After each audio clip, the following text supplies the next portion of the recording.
வந்து எல்லாரையுமே வந்து போலீஸ் ஸ்டேஷன்ல ஒப்படைக்கிறார் ரஞ்சித் அவங்க கூட்டத்த. அதில வந்து அபிய வந்து வெளியிடுறாங்க. "வெளிய வாங்க மேடம், சாரி மேடம்" அப்படின்றாங்க. உடனே வந்து ரஞ்சித்த பார்த்துட்டு செம்மையா டென்ஷன் ஆயிடுறாங்க. அபி அப்படியே நல்லா போட்டு பலார் பலாம் அறையிறாங்க. "எவ்வளோ தைரியமா இருந்தா அந்த வேலைய பண்ணியிருப்ப. ச்சே! நீ எல்லாம் ஒரு மனுஷனா?" அப்படின்றாங்க.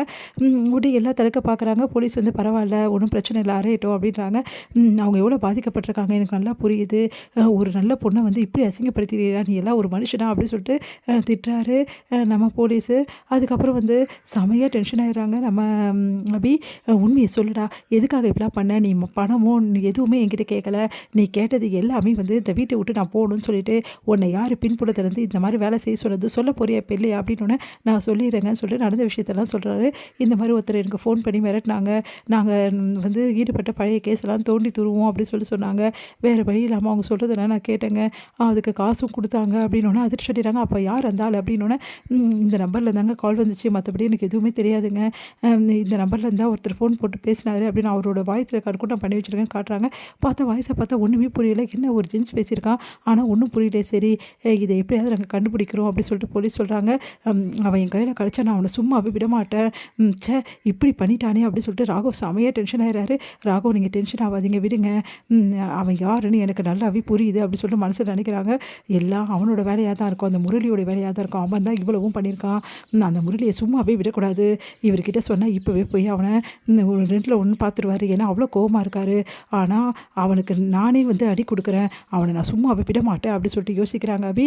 "என்ன அபி என்ன யோசிக்கிறீங்க?" ஆகாஷ் கேட்டோனே, "ஒண்ணும் இல்ல வந்து குட்டி பாஸ்" அப்படின்றாங்க. "சரி அபி உங்களுக்கு எதுவும் பிரச்சனை இல்லல்ல?" அப்படின்னு. "எனக்கு எதுவும் பிரச்சனை இல்ல. நான் நல்லா தான் இருக்கேன்" அப்படி சொல்றாங்க. "இங்க பாருங்க, இவனெல்லாம் சும்மா விடாதீங்க. இவன்லாம் இருந்தானா சமுதாயத்தில எவ்வளோ பொண்ணுங்களோட வந்து வாழ்க்கை பாதிக்கப்படும் தெரியுமா? முதல்ல இந்த மாரி கும்பல் இருக்க ஆளுங்கலாம் முதல்ல வந்து உள்ள போடுங்க. சும்மாவே விடாதீங்க. இவனுங்களுக்கு எவ்வளோ கேஸ் போட முடியும் அவ்வளோ கேஸ் இவங்க மேல போடுங்கன்னு" ஆகாஷ் சொல்றாரு.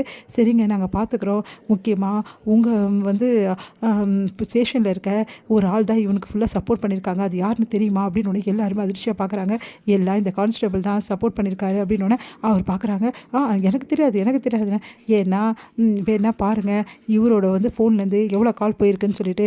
அபி இங்க வந்தது உண்மை. ரிப்போர்ட் குடுக்க நினச்சது உண்மை. அந்த டைம்ல தான் வந்து கம்ப்ளைண்ட் குடுக்கும்போது தான் இந்த ஆள் வந்து இந்த மாரி சொல்லி அனுப்பிச்சிருக்காரு. இது எல்லாமே உண்மைங்க. ச்சே! நீ எல்லாம் ஒரு மனுஷனாடா? கூடவே இருந்து இந்த மாரி பண்ணியிருக்க. பப்ளிக் இவ்ளோ தொல்ல குடுத்துருக்க. இவன தான் உள்ள தள்ளணும் அப்படின்னு சொல்லிட்டு செமையா டென்ஷனா வராரு இன்ஸ்பெக்டர். "நாங்க பார்த்துக்குறோங்க. நீங்க விடுங்க" அப்படின்னு சொல்லி சொன்னோனே, "சாரி மேடம், சாரி சார். எல்லாருக்கும் நாங்க ரொம்ப கஷ்டம் குடுத்துட்டோம். இதுக்கப்புறம் தீர விசாரிச்சு தான் எல்லாமே பண்ணுவோம்" அப்படின்னு சொல்லி சொன்னோனே, எங்க அபி வந்து ராகவுக்கு தேங்க்ஸ் சொல்றாங்க. "பரவால்ல" அப்படின்றாரு ராகவ். உடனே வந்து "குட்டி பாஸ் ரொம்ப தேங்க்ஸ் குட்டி பாஸ். நீங்களும் கூட சேர்ந்து" "என்ன அபி நமக்குள்ள என்ன இருக்கு?" அப்படின்றாரு.